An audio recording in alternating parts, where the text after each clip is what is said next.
Welcome, everybody, to the new initiative here, Faith, Culture and Politics in Australia with Mark. And before I do bring up a guest, I just wanted to let everybody know that also now streaming over to Spotify, so people that are driving and whatever else they might be doing can listen along on Spotify, so that'll be uploaded when I do upload to the Substack as well as all my other media that you can follow on the regular ones, YouTube, Facebook, and so forth. So just to, also, if you have the ability, a reminder that you can jump on and buy me a coffee supporting independent media, as that's the only way that we can continue to bring content to you that's not biased and skewed in a certain direction. So today, I have interviewed Mark Aldridge in the past on my South Australian Focus podcast. And for those that don't know Mark and listening elsewhere, Mark is a community advocate and a civil, human and animal rights campaigner with 24 years experience in his home state here in South Australia.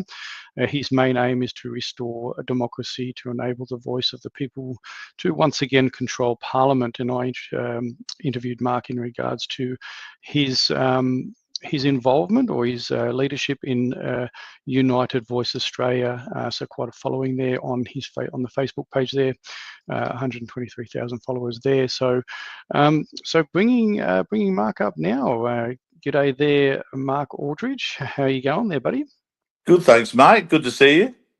Yeah, good to see you again. So it's been a little while between drinks, as they say. So we're meeting on a little bit of a different discussion today. So obviously something that's been a bit polarizing in our country over the last few weeks, and we've seen this stem from the march across the Harbour Bridge, and we've seen a lot of things happening from there.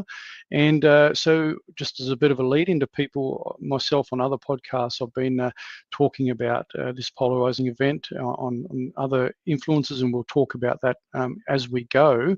And I was sort of waiting to see what was happened here in South Australia in regards to the March for Australia. And then when I found out that you were actually involved and that you'd come on board as an organiser, it kind of gave me a little bit of hope to say that the South Australia event would hopefully be run pretty well, or as well as can be under the circumstances, because this is obviously, as we know, very polarising. So welcome, and did you want to have a quick intro? Oh, well, look, the last thing I want to be involved in is anything that's considered racist. So, yeah, my new party, United Voice Australia, who's nothing to do with this particular event, only just myself, is about uniting all Australians and ensuring that we have a collective voice, which is much more powerful. And of course, politically, we'll target sort of more of a centre left in the hope of taking away votes from particularly Labor at the moment, and the Greens, who are the far left of politics, is, in my point of view, getting very dangerous. And migration's a dirty word, in politics, because you can the high road, or the high road for most people is to say, "Oh, let as many people come as possible. We're a big country. We're this, we're that," and you're doing the right thing by supporting immigration. And I've never been anti-immigration, but we're getting to a level now where the level of migration is the problem, because the investment prior to them arriving is not there. And you can't have, in a country like Australia, you can't say to some people in some other country that aspire to come and live in a beautiful place like Australia, and have them come here, then hand them a tent and say good luck. They've got to arrive, they've got to have the facilities and services that we all expect, and particularly probably more. So I think the government is saying, well, you've come all this way, we're going to make sure that you've got a home, we're going to make sure that you have this, this, this, and this. And I think it's that which is driving hatred and division in the community. I think that's driving racism. I mean, racism generally in the past was, the definition of racism, from my point of view, was where someone from a certain background or heritage thinks they're better than someone else based simply on that. And that's not what we're seeing in Australia. We're seeing that's just ruined it, has it? No, okay. Hopefully they get the picture, so and don't keep trying to ring back. Um, so the reason I got involved in this, and I do have some concerns about some of the way it's been run and promoted, was more so to make sure that the people that are attending the rally, that their voice is heard correctly for the right reasons. And the right reasons is mass immigration. It's not anti-migrants. It's not anti-colour. It's not anti-race. It's not anti-heritage. It's pro making sure that the facilities that we require are applied in a fair and equitable manner. And right now we have a situation where there's people lining up to try and get into a house. We've seen lines of 100 people, 150 people trying to get the same rental property, yet we have migration and population growth. And of course, you can add to that, in particular, the amount of people coming here to be educated through our universities. So, to give people some figures, I think maybe a good idea would be if everyone could grab a pen right now. Let me just give people a few figures to give them an idea of what the problem is. In Australia at the moment, we have a net population growth of around 130, 140,000 a year. So that means that there's 140,000 more people being born or here in Australia than are dying. Okay, that's just a normal population growth. We have, then you add to that, I think we're looking at about 560,000 immigrants, which is a massive number in compared to previous. The State Labor Party promised to bring that down to around 200,000, but we're at about 560,000. But the other problem that people aren't catering for is there's around 600,000 people here studying. And people that study here have the right to work. They have the right to obviously live somewhere and find accommodation. Now that's a massive number. It's nearly 1 million people. Now let's take out let's take out of the equation the people here on student visas and just cope with the fact that you've got 700,000 population growth this financial year. Now, when I grew up in Australia, we enjoyed 17 beds per thousand. So in the 70s and 80s and 90s, there were 17 beds per thousand in our hospital systems, as a for instance sake. Now we have, if we add to that 700,000 people, right, we've now dropped from 17 beds per thousand to 4. So the government, federal government, telling us we have 4 beds per thousand people. I think it's less, but we'll go with the government figure just to be fair. If you bring in 700,000 people, that means you need what's that? 2,800 hospital beds. Now, 2,800 hospital beds. To keep up with the fact that we're already lagging behind. So it's not going to put us in any sweet position. 2,800 hospital beds on average is around 7-8 entire hospitals. Now, the state Labor here and the federal Labor have no plans presently to build new hospitals. So if we bring in this amount of people and we don't add the hospitals or hospital beds, it puts more strain on our healthcare system. Therefore, everybody suffers, whether you're a migrant or whether you're not. Whether you're a new migrant, whether you're an Australian citizen who's been here 10 years, or whether you've been, your parents, grandparents, and so on are born here, we start to struggle. And the same applies to housing. At the moment, housing is calculated as being around 2.3 people per house. So if you bring in 700,000 new people coming into Australia, well, in terms of migration and general population growth, that would require you'd need around 300,000 homes now. Now, it's the federal government is saying we're going to do this and we're going to build homes and everything, but you can't have the people arrive before the services are available. They've got to arrive here and be able to be settled into some sort of accommodation. And if we don't have that accommodation, then we are doing the wrong thing.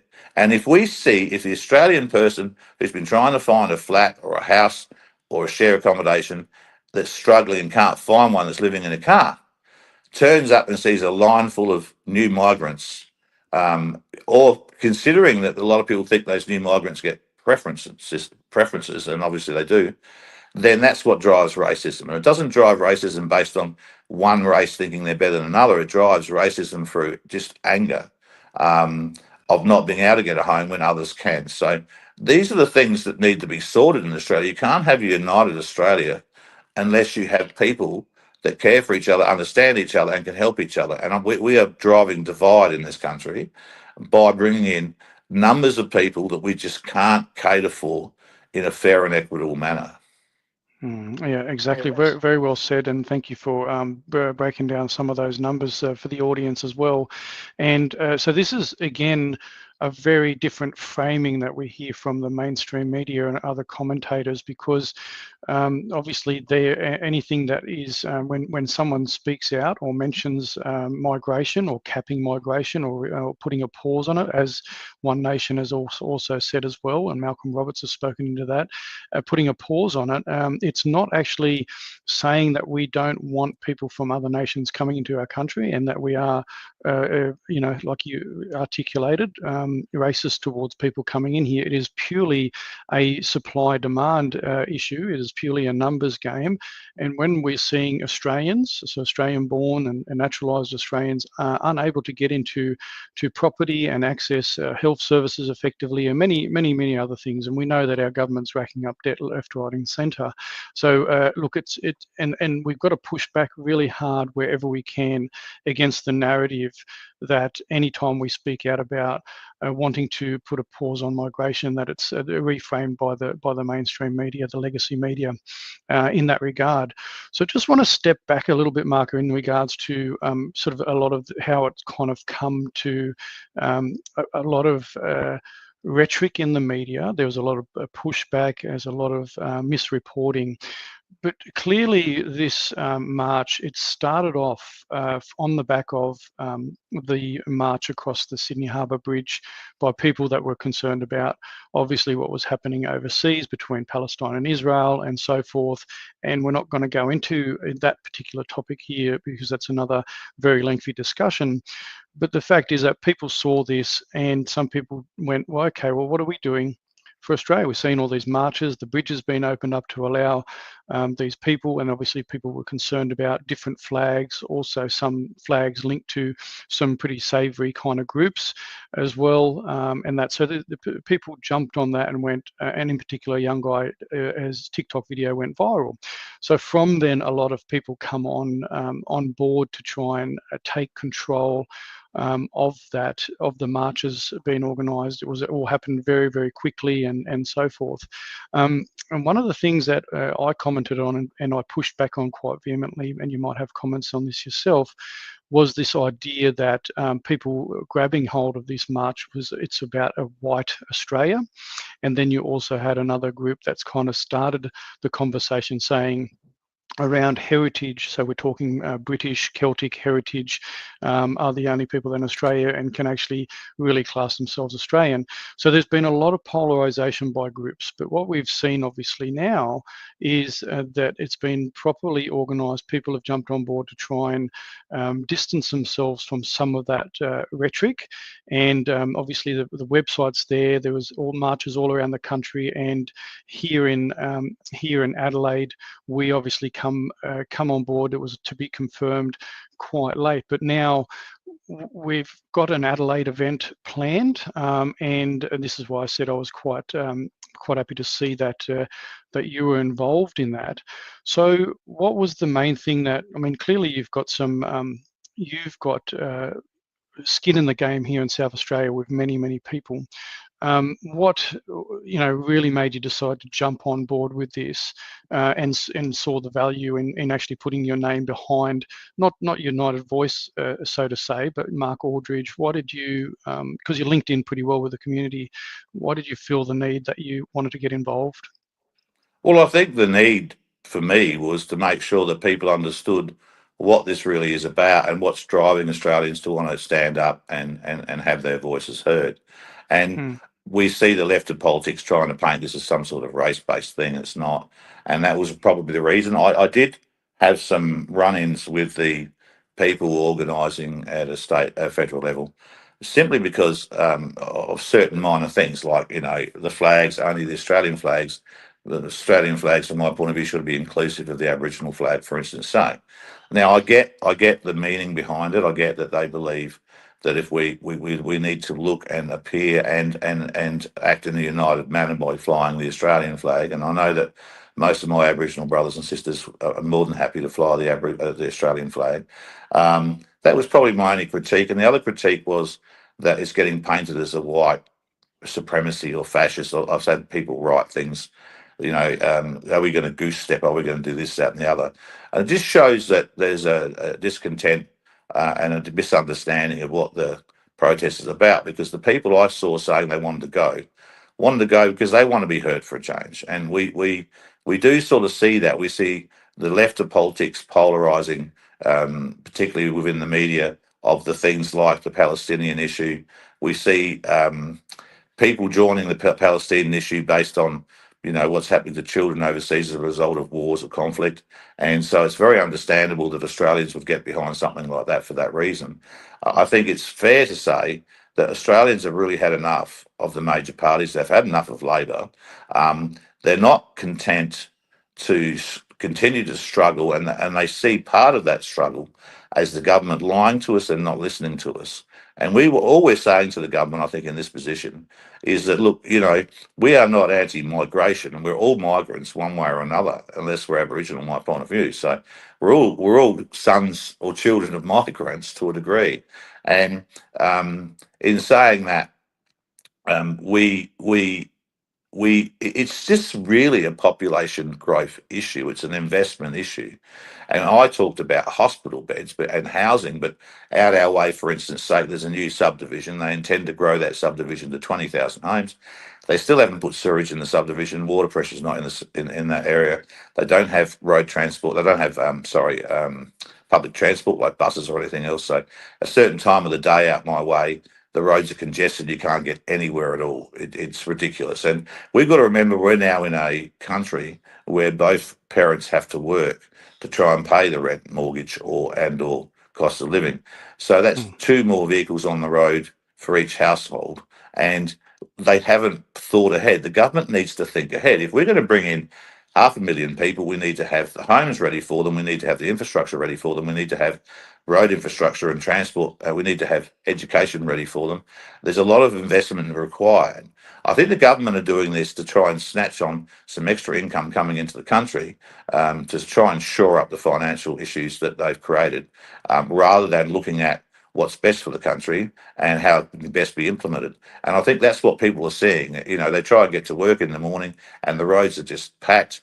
Out this way, it's just absolutely dreadful. For me to go for a quick drive to where I get spare parts for my business, it usually takes me during the day about 5 to 6, 7 minutes to get there.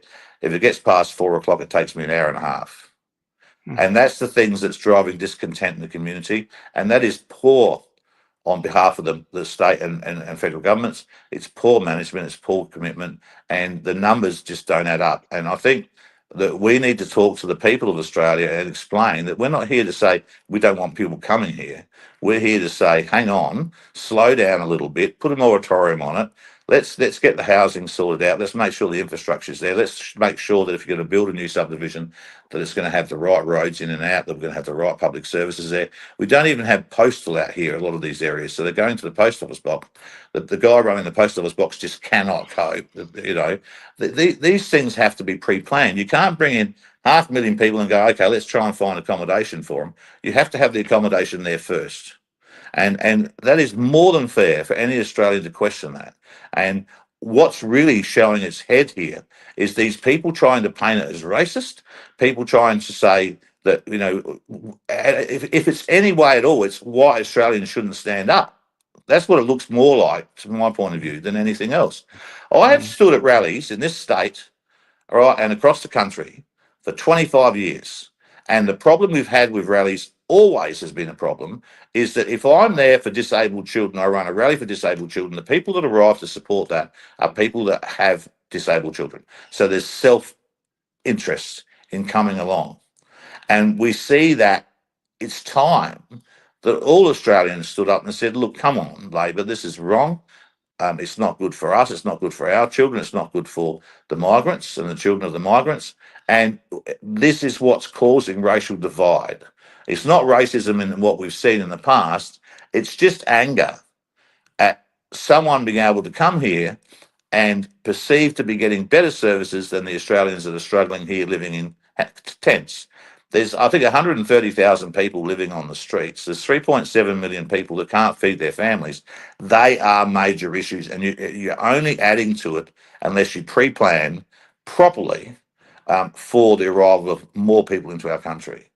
Yeah, absolutely. And, you mentioned that obviously the government is very much behind the polarization of everything that's happening, because the messaging coming out of them is the same. It's challenging anybody that's standing up for a set of values and beliefs. And this is why I pushed back a little bit about the white, this march being about white people. It's for white people. I think Australia was founded, and as you know, is sort of a Christian-focused channel as well. Australia was founded on Christian ethos and values. So it's not really about where anybody's the heritage side of things. I see it as a march or a rally to stand up for a certain set of values and beliefs and a culture that was formed over many decades, and it seems to have started to be eroded from it for the last sort of 50 years. I think from around the 70s, late 70s, you started to see this slow creep of this undermining of these values and cultures that have formed this nation. So that's kind of the way I saw it. So this was my concern when I saw a lot of the I guess the misrepresentation of people jumping onto this rally that wanted to push a certain agenda, which I wasn't in favour of myself. But this is the sort of thing that and you shared this, I believe, as well. Or no, this is from the March for Australia on their site. So again, this is our politicians. This multicultural minister Anne Alley has effectively labelled anyone who wants an end to mass immigration, so not immigration from, currently not racist, mass immigration is what we're talking about, as far right. So this is even politicians that label what we're trying to do, or what the march is all about, automatically labeling it. So this talks into the point that you were just articulating really well, is that some government ministers like to jump on this left narrative and say that any time that someone in this country that has patriotism wants to fly an Australian flag, wants to, stand up for the values and cultures, they paint everybody that's involved in that as far right, and it's very disappointing, and it's disingenuous. And I think it's part of the problem that we're seeing with this polarization, and particularly out of Labor as well. There's a lot of divisiveness coming out of the federal and state Labor governments, I believe personally. But I just wanted to step back a little bit about you did mention the flag issue. Now, we heard Beck Freedom obviously mention that they'd prefer obviously to only have the Australian flag, and I get that. It's something that the nation back in 1901, 1908 voted on to have a national flag, which is what we have, the Australian flag. And I'm sort of on the view with you that it shouldn't. They were hinting, she was hinting, and maybe some other organisers hinting at being able to approach people that had different flags, and say the Aboriginal flag or the Torres Strait Islander flags, and confronting them and talking about hiring people or having people come forward that would take on that role. Now, I have concerns with that, because as soon as you start to say that you're engaging someone to approach someone else, not, to do that away or push them out of the rally or whatever, it is obviously going to cause that agitation. Now, you did mention as well, and you shared this, I believe. I'm going to bring this up now. Is this obviously the anti-march, right? So there's going to fully aware this is what's going to happen, isn't it? Right? These people want to disrupt, and they want this to be as unsuccessful as possible for the nation and the organisers of the March for Australia. And so, what is your messaging to, let's say, anybody that does happen to bring a different flag, or these groups do form to kind of, counter what's happening. And let's not talk about other states, because we're talking here in South Australia. What's your sort of message to the people that are going to attend, the good people that want to, obviously stand up for the values and the mass immigration? What's your message to them? I think my message is pretty clear. I mean, this is about mass immigration. Now, if Aboriginal people were here, they are suffering the same consequences as anybody else that lives in Australia as a result of poor management by the Labor Party in terms of this migration numbers. I would not say a word to any Aboriginal person that brought a flag. I've made that quite clear. Um, I understand that this is Australia and that the flying of the flag shouldn't be offensive. I think that it's a poor state of this country that we don't see the Australian flag flying outside more businesses and more homes. I think we should be proud of our country. And I think that plays into the anger that we see, because it's like if you fly the flag or you have a flag on your car or something like that, that you're labelled far right. It's not far right. That's being an Australian, patriotic Australian. I think that's what waters down, and that's what multiculturalism has done to a degree. They say we're a multicultural country, but multiculturalism, in its true sense, doesn't really work. And there's nothing wrong with, you look at I grew up in Parafield Gardens in the north of Adelaide, and in my street we had Italians, Germans, French, we had English people, and none of us gave a shit about each other's heritage. We'd just go out to the street and have a meal together and share things together and everything else, because in the end of the day, we all flew the same flag.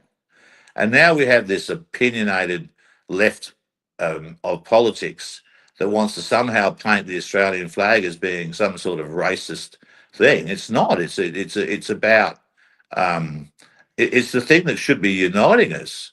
And I've got Aboriginal mates that fly the Australian flag. They wear shirts with the Australian flag on it. I think, and you look, I mean, my neighbours next door are Italian. They've got a big Australian flag flying outside their house. They're so proud of it. I think we need a rally like this. We need to start to say to the rest of Australians, including our new migrants, Pakistani, Italian, Indian, and so on, let's all get together. Let's fly the same flag. Let's be one, and let's be one politically, so that we can start to say to the politicians, we don't want you anymore. I mean, Labor won the election based on fast tracking a lot of citizenships to try and get votes from migrants, because the migrants feared that when we talk about migration levels as a minor party, or as the Liberals did, or as One Nation did, that somehow we're anti-migration. And that message is being deliberately pushed by Labor because it suits them in terms of holding power in this country. The migrants need to realise that we all have a common enemy, whether we've arrived here a month ago and are waiting citizenship, or whether we've been here 10 years. The common enemy is government. Government aren't doing what's best for the people. We know that on a million fronts, and it's that we need to unite with the new migrants. We are all now Australians. Those are the citizens are treated exactly the same. If something happens to them overseas, they're still considered an Australian. And once they become Australian, that flag could be something that could unite us. And I think that the whole push from the far left of politics is to divide us, keep us divided, and keep the hatred and anger going. And that's what you're doing with this rally. You can see them clearly that a whole lot of Australians want to fly the flag and patriotically walk together and say, this is our country. We want to have some control over how it's run and managed, which is what democracy is meant to be about. And I think that the only way they can undo that is by labelling us, name calling, and that's all we see out of the left. Name calling, rhetoric, and rubbish. And I think everybody in Australia should be sick to death of it. And there's a good reason to march more than anything else. And the more they push back, I think the more Australians should go, I'm taking a day off. I'm not going to do what I was going to do today. I'm going to come along to this march. And the police have been brilliant, but the police are looking at numbers which are much higher than I would have expected. So I think intel is that people are angry, they want to march, and the only way this will turn racist is if racists turn up and start pushing shitty agendas, and we'll be calling them out. That's who we'll be calling out, and we'll try our best just to simply ignore they exist. But you know what the media are going to do. If there's one bad flag, one bad interaction, the media will use that to try and push the fact that we're all a bunch of racists, which we aren't. And questioning your government is not racism. Questioning your government is democracy. And we all should be doing that far more often than we have, and with more tempered approach. And this is the way that the government listen.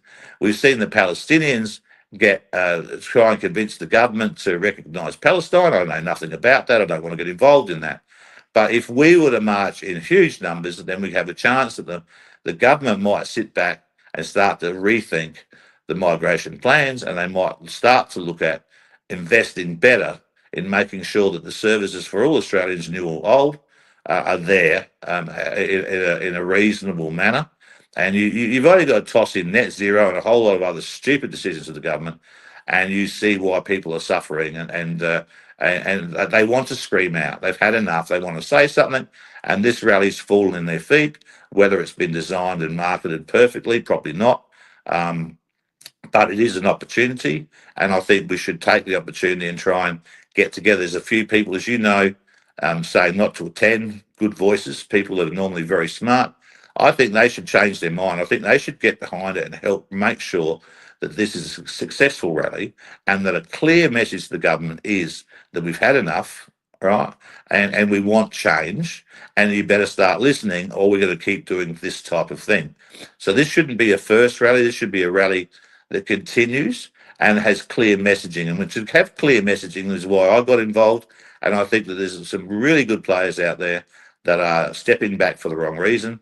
They should be stepping forward and helping make sure this runs properly and with clear messaging, so the government can hear that messaging and maybe adapt. Not that they usually do, but it might be nice to see them really consider how they think when they see the numbers on the day.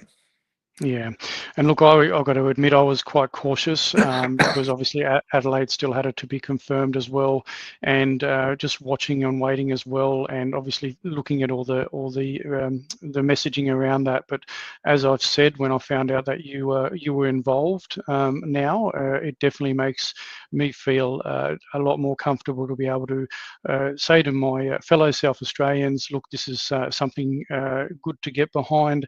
The messaging is clear. Mark Aldridge has had a lot of experience in that. He's well regarded within the community as well. So if you're considering to go, obviously your words there, Mark, is really important. It's about as best as possible ignoring the noise on the outside. If there happens to be some disruptors there, and call them out.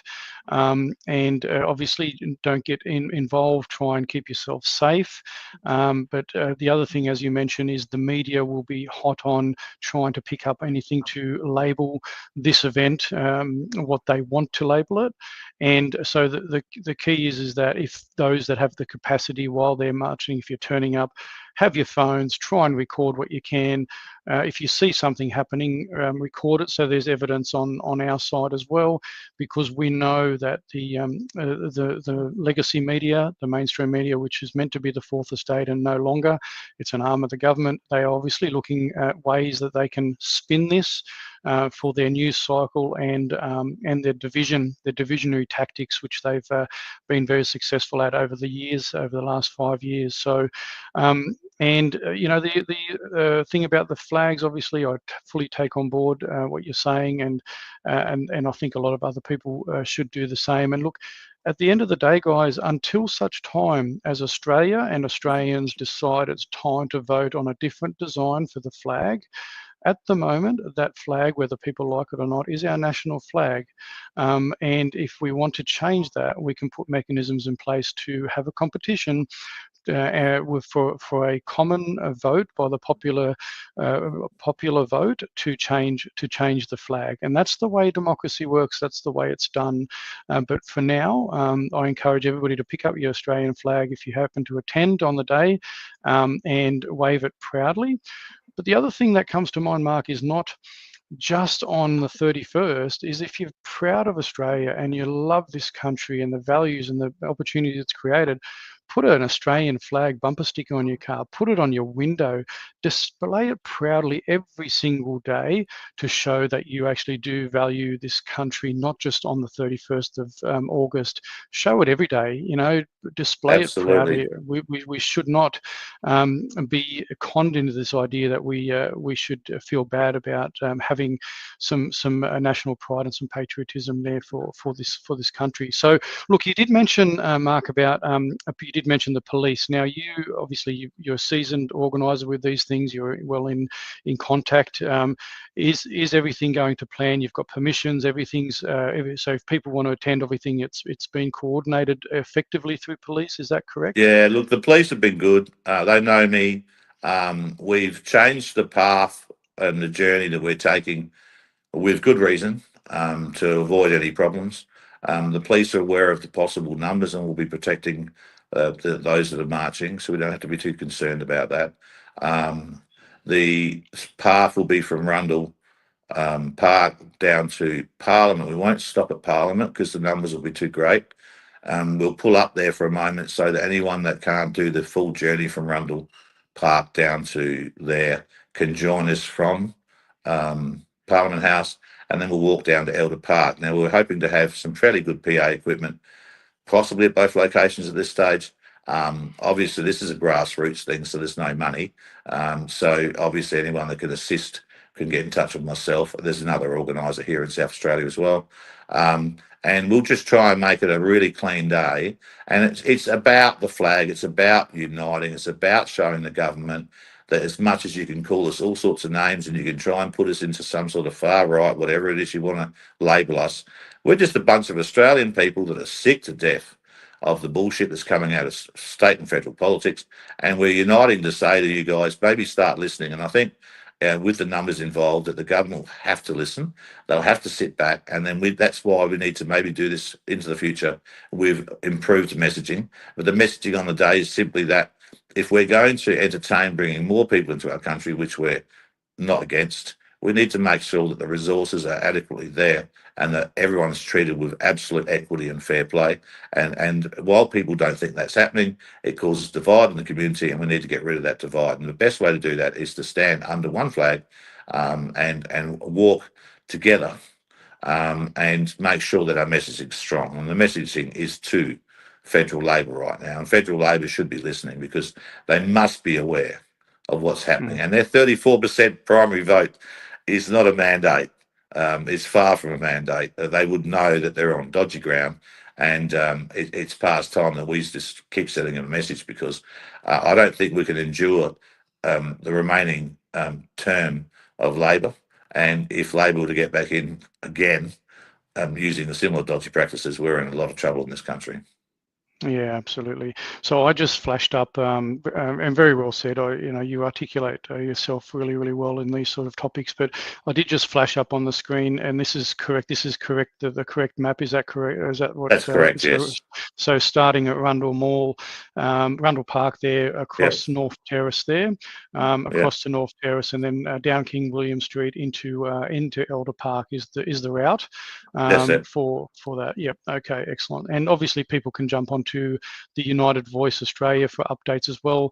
Now, just obviously want to reiterate what you were saying earlier, is that you're doing this under your own name, under Mark Aldridge, obviously, because this is not party. This shouldn't be, none of these marches should be party related at all. I don't think party politics or politicians in general should get involved and talk about anything personal politics at all. Exactly. That's not what this is about at all. I only got involved. I wasn't going to get involved simply because I am involved in a party. Was that I figured if we're going to have these rallies, we need the messaging to be strong, and so I can at least try and assist in doing that here in South Australia, and the other states. I hope they follow suit. So the messaging has to be strong, and it has to be about mass migration, not migrants themselves. And I think that is the message. And I think there's more to it than just housing. There's more to it than just water, infrastructure, jobs, everything else. It's about uniting Australia. And we can't unite Australia while we're being divided by the poor practice of the major parties and the left of politics. Left of politics are dangerous. Turn our backs, don't listen to them, and make sure that our messaging is strong. And it's a message of love and a message of the importance of being patriotic Australians, because there's nothing wrong with that. Yeah, very, very well said. And you, as always, you articulate that message really well. So, and I really appreciate the fact that you've jumped on to be able to clarify a lot of things, especially here for my home state here in South Australia and yours, and for the people. So, obviously listening to Mark there, I'd have no hesitation in saying that get out there and show the people that you want to see change. You want to see change in the way that the government's policies run in regards to migration currently, and even if it's just a temporary hold or something, it's got to give. So yeah, really appreciate it. And just in closing, obviously, Graham Hood does this really well, and he's really good at putting a prayer together. And I'm not the best person, but I do genuinely pray that that the 31st event in Adelaide, or even across our nation, is successful. It's peaceful, it's harmonious, and I pray that the numbers really just show the government and others and the media that people are really just frustrated, and they just want to see change. And that doesn't mean that they are far right or hostile towards people that have migrated to this country. So I really pray for a really good turnout, and really pray that there's some healing in Australia that we can continue. I did share a bit of a podcast the other day showing the decline in Christianity from when this country was founded back in the early days to now, and I really do pray for a bit of a resurrection and a reformation, and people coming back on board. So, Mark Aldridge, I really appreciate your time, and just wonder if you had any final words before we move on. Look, I don't think there's much more to say than I think you should attend the rally. I think everyone should fly the flag. I think we should send a clear message to the Australian government and the left of politics that we're not racist. We just want the best for those that are here and those that arrive. And the whole thought that someone new could come from another country, get here, and then not have housing, not have a job, and get tossed a tent or something like that offends the shit out of me. And so, this is not a racist rally. This is a rally about what's best for this country and its future. And lots more will come out of that. The messaging will be more defined into the future. And that message really is a message of patriotism and caring for what is rightfully ours, our country. Yeah, good on you, Mark, and thank you very much. And God bless your endeavours into the future, mate. And you. And all the best, mate. Take care. God bless, mate.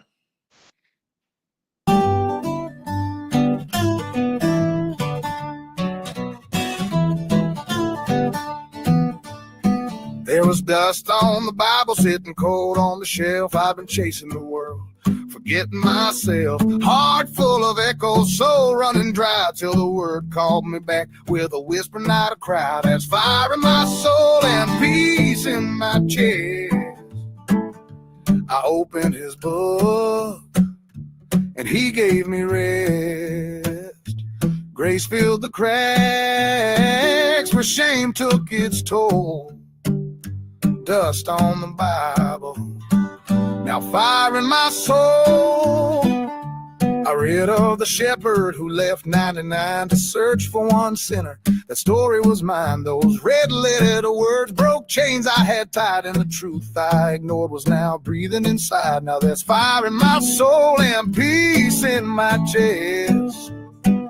I opened his book and he gave me rest. Grace filled the cracks where shame took its toll. Dust on the Bible, now fire in my soul. Pages worn thin by my trembling hands, but they point to the rock where forever stands. So I'll preach preach it and sing it till I'm laid in the ground. The word is alive and I've finally been found. There's fire in my soul and peace in my chest. I opened his book and he gave me rest. Grace filled the cracks where shame took its toll.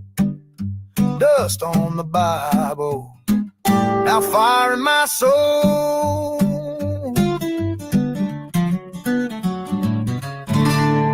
Master, we know that thou art true, and carest for no man. For thou regardest not the person of men, but teachest the way of God in truth. Is it lawful to give tribute to Caesar or not? Shall we give, or shall we not give? Why tempt ye me, bringing me a penny, that I may see it? Whose is this image and superscription? Caesar's. Render to Caesar the things that are Caesar's, and to God the things that are God's. Watch out that no one deceives you. For many will come in my name, claiming, I am the Messiah, and will deceive many. You will hear of wars and rumors of wars, but see to it that you are not alarmed. Such things must happen, but the end is still to come. Nation will rise against nation, and kingdom against kingdom. There will be famines and earthquakes in various places. All these are the beginning of birth pains.